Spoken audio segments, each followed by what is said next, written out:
ನಮಸ್ಕಾರ ಸ್ನೇಹಿತರೆ, job alert YouTube ಚಾನಲ್ಗೆ ತಮಗೆ ಆತ್ಮೀಯ ಸ್ವಾಗತ. ಕರ್ನಾಟಕ ಅರಣ್ಯ ಇಲಾಖೆಯಲ್ಲಿ ಒಟ್ಟು 54 ಹುದ್ದೆಗಳಿಗೆ ಅರ್ಜಿ ಆಹ್ವಾನಿಸಲಾಗಿದೆ. ಸ್ನೇಹಿತರೆ, ಅರ್ಜಿಯ ಸಂಪೂರ್ಣ ವಿವರಕ್ಕಾಗಿ ಸಂಪೂರ್ಣ ವಿಡಿಯೋ ನೋಡಿದರೆ ತಮಗೆ ಅರ್ಥವಾಗುತ್ತದೆ ಸ್ನೇಹಿತರೆ. ಹಾಗೆ ಈ ಉದ್ಯೋಗ ಮಾಹಿತಿ ತಮಗೆ ಇಷ್ಟವಾದಲ್ಲಿ ಒಂದು ಲೈಕ್ ಹಾಗೂ ಕಮೆಂಟು ಹಾಗೂ ನಿಮ್ಮ ಸ್ನೇಹಿತರಿಗೆ ಕೂಡ ಶೇರ್ ಮಾಡಿ ಸ್ನೇಹಿತರೆ. ಬನ್ನಿ ಉದ್ಯೋಗ ಮಾಹಿತಿ ಪಡೆದುಕೊಂಡು ಬರೋಣ. ಉದ್ಯೋಗ ಸ್ಥಳ ನೋಡಿ ಸ್ನೇಹಿತರೆ, ಮೈಸೂರು, ಕೊಡಗು, ಕನ್ನಡ, ಶಿವಮೊಗ್ಗ, ಚಾಮರಾಜನಗರ ಕರ್ನಾಟಕದಲ್ಲಾಗಿದೆ ಸ್ನೇಹಿತರೆ. ಹುದ್ದೆ ಹೆಸರು ನೋಡಿ, ಎಲಿಫೆಂಟ್ ಕಾವಡಿಗ ಆನೆ ಕಾವಡಿಗ ಹುದ್ದೆಗೆ ಅರ್ಜಿ ಆಹ್ವಾನಿಸಲಾಗಿದೆ ಸ್ನೇಹಿತರೆ. ಈ ಒಂದು ಹುದ್ದೆಗೆ ಇರುವ ಸಂಬಳ 29,600ರಿಂದ 52,800ವರೆಗೂ ಸಂಬಳ ದೊರೆಯುತ್ತದೆ ಅಂತ ತಿಳಿಸಿದ್ದಾರೆ ನೋಡಿ ಸ್ನೇಹಿತರೆ. ಹುದ್ದೆಗಳ ವಿವರ ನೋಡಿ ಸ್ನೇಹಿತರೆ. ವೃತ್ತದ ಹೆಸರು, ಹುದ್ದೆಗಳ ಹೆಸರು. ಮೈಸೂರಲ್ಲಿ 27 ಹುದ್ದೆಗಳಿದ್ದಾವೆ. ಕೊಡಗುದಲ್ಲಿ 11 ಹುದ್ದೆಗಳಿಗೆ ಅರ್ಜಿ ಆಹ್ವಾನಿಸಲಾಗಿದೆ. ಕೆನರಾ ವೃತ್ತದಲ್ಲಿ 1 ಹುದ್ದೆಗೆ ಅರ್ಜಿ ಆಹ್ವಾನಿಸಲಾಗಿದೆ. ಶಿವಮೊಗ್ಗದಲ್ಲಿ 9 ಹುದ್ದೆಗಳು, ಚಾಮರಾಜನಗರದಲ್ಲಿ 9 ಹುದ್ದೆಗಳಿಗೆ ಅರ್ಜಿ ಆಹ್ವಾನಿಸಲಾಗಿದೆ ನೋಡಿ. ಈ ಒಂದು ಹುದ್ದೆಗಳಿಗೆ ಅರ್ಜಿ ಸಲ್ಲಿಸಲು ಬೇಕಾದ ಶೈಕ್ಷಣಿಕ ಅರ್ಹತೆ ನೋಡಿ, ಅಧಿಕೃತ ಅಧಿಸೂಚನೆ ಪ್ರಕಾರ ಅಂತ ತಿಳಿಸಿದ್ದಾರೆ ಸ್ನೇಹಿತರೆ. ಯಾವುದೇ ಶೈಕ್ಷಣಿಕ ವಿವರ ಕೊಟ್ಟಿಲ್ಲ ಸ್ನೇಹಿತರೆ ವೆಬ್ಸೈಟಿಂದ. ಈ ಒಂದು ಹುದ್ದೆಗೆ ಅರ್ಜಿ ಸಲ್ಲಿಸಲು ಬೇಕಾದ ವಯೋಮಿತಿ ನೋಡಿ ಸ್ನೇಹಿತರೆ. ಕರ್ನಾಟಕ ಅರಣ್ಯ ಇಲಾಖೆ ನೇಮಕಾತಿ ಅಧಿಸೂಚನೆ ಪ್ರಕಾರ ಅಭ್ಯರ್ಥಿಯು ಕನಿಷ್ಠ 18 ಮತ್ತು ಗರಿಷ್ಠ 35 ವರ್ಷ ಒಳಗಡೆ ಇರೋರು ಈ ಒಂದು ಹುದ್ದೆಗೆ ಅರ್ಜಿ ಸಲ್ಲಿಸಬಹುದು ಎಂದು ತಿಳಿಸಿದ್ದಾರೆ. ಈ ಒಂದು ಹುದ್ದೆಗೆ ಅರ್ಜಿ ಸಲ್ಲಿಸಲು ಬೇಕಾದ ವಯೋಮಿತಿ ಸಡಿಲಿಕೆ ನೋಡಿ ಸ್ನೇಹಿತರೆ. 2A, 2B, 3A, 3B ಅಭ್ಯರ್ಥಿಗಳಿಗೆ 3 ವರ್ಷ ವಯೋಮಿತಿ ಸಡಿಲಿಕೆ ಕೊಟ್ಟಿದ್ದಾರೆ. SC, ST ಅಭ್ಯರ್ಥಿಗಳಿಗೆ 5 ವರ್ಷ ವಯೋಮಿತಿ ಸಡಿಲಿಕೆ ಕೊಟ್ಟಿದ್ದಾರೆ ನೋಡಿ.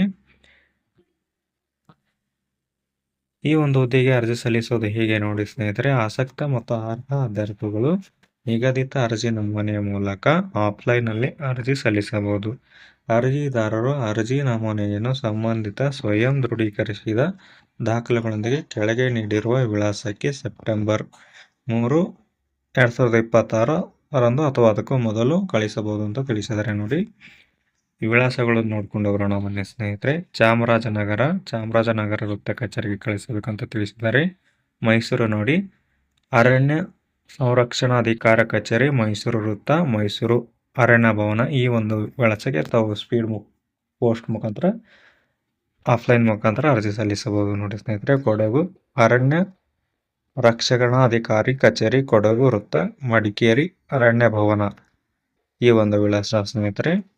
ಕೆನರಾ ನೋಡಿ, ಮುಖ್ಯ ಅರಣ್ಯ ಸಂರಕ್ಷಣಾಧಿಕಾರಿಗಳ ಕಚೇರಿ, ಕೆನರಾ ವೃತ್ತ, ಶಿರಸಿ. ಈ ಒಂದು ವಿಳಾಸಕ್ಕೆ ಕಳಿಸಬೇಕು ಸ್ನೇಹಿತರೆ. ಶಿವಮೊಗ್ಗ ಮುಖ್ಯ ಅರಣ್ಯ ಸಂರಕ್ಷಣಾಧಿಕಾರಿ, ಶಿವಮೊಗ್ಗ ವೃತ್ತ, ಶಿವಮೊಗ್ಗ ಕಚೇರಿ. ಹಾಗೂ ಅರ್ಜಿ ಸಲ್ಲಿಸುವ ಕ್ರಮಗಳನ್ನು ನೋಡಿ. ಮೊದಲನೇದಾಗಿ ಕೆಎಂಎಫ್ಡಿ ನೇಮಕಾತಿ ಅಧಿಸೂಚನೆಯು ಸಂಪೂರ್ಣವಾಗಿ ಓದಿ ಅರ್ಥೈಸಿಕೊಂಡಾದ ಮೇಲೆ ತಾವು ಅರ್ಜಿ ಸಲ್ಲಿಸಬಹುದು ಸ್ನೇಹಿತರೆ. ಸರಿಯಾದ ಇಮೇಲ್ ID ಮತ್ತು ಮೊಬೈಲ್ ಸಂಖ್ಯೆಯನ್ನು ಹೊಂದಿರಿ ಮತ್ತು ಪಾಸ್ಪೋರ್ಟ್ ಸೈಜ್ ಫೋಟೋ ಹಾಗೂ ಇತ್ತೀಚಿನ ಭಾವಚಿತ್ರ, ಅನುಭವವಿದ್ದರೆ ಇತ್ಯಾದಿ ದಾಖಲೆಗಳೊಂದಿಗೆ ತಾವು ಈ ಒಂದು ಹುದ್ದೆಗೆ ಅರ್ಜಿ ಸಲ್ಲಿಸಬಹುದು. ಹಾಗೂ ನಿಮ್ಮ ಕಾಸ್ಟ್ ಸರ್ಟಿಫಿಕೇಟ್ ಒಂದಿಗೆ ಕೂಡ ಈ ಹುದ್ದೆಗೆ ಅರ್ಜಿ ಸಲ್ಲಿಸುವಾಗ ಲೆಕ್ಕಿಸಬೇಕಾಗುತ್ತದೆ ಸ್ನೇಹಿತರೆ. ಹೀಗೆ ಹೆಚ್ಚಿನ ಉದ್ಯೋಗ ಮಾಹಿತಿಯಾಗಿ ನಮ್ಮ job alert YouTube channel subscribe ಮಾಡಿಕೊಳ್ಳಿ ಸ್ನೇಹಿತರೆ. ಹಾಗೆ ಒಂದು ಲೈಕ್ ಮಾಡಿ ಸ್ನೇಹಿತರೆ. ಅರ್ಜಿ ಸಲ್ಲಿಸಲು ಪ್ರಾರಂಭ ದಿನಾಂಕ ನೋಡಿ, ಆಗಸ್ಟ್ 5ರಂದು ಅರ್ಜಿ ಸಲ್ಲಿಸಲು ಪ್ರಾರಂಭವಾಗುತ್ತದೆ ಸ್ನೇಹಿತರೆ. ಹಾಗೂ ಸೆಪ್ಟೆಂಬರ್ 3ರಂದು ಅರ್ಜಿ ಸಲ್ಲಿಸುವ ಕೊನೆಯ ದಿನಾಂಕ ಆಗಿದೆ. ಆದಷ್ಟು ಬೇಗ ಈ ಒಂದು ಹುದ್ದೆಗೆ ಅರ್ಜಿ ಸಲ್ಲಿಸಿ ಸ್ನೇಹಿತರೆ. ನಾವು ಡಿಸ್ಕ್ರಿಪ್ಷನ್ನಲ್ಲಿ ವಿಳಾಸದ ಲಿಂಕ್ ಹಾಗೂ ನೋಟಿಫಿಕೇಶನ್ ಲಿಂಕ್ ಕೊಟ್ಟಿರ್ತೀವಿ ಸ್ನೇಹಿತರೆ. ಆ ಲಿಂಕ್ ಮೇಲೆ ಕ್ಲಿಕ್ ಮಾಡುವ ಮುಖಾಂತರ ತಾವು ಹೆಚ್ಚಿನ ಮಾಹಿತಿ ಪಡೆದುಕೊಳ್ಳಬಹುದು. ಮತ್ತೆ ಮುಂದಿನ ಉದ್ಯೋಗ ಮಾಹಿತಿಯೊಂದಿಗೆ ಸಿಗೋಣ. ಧನ್ಯವಾದಗಳು.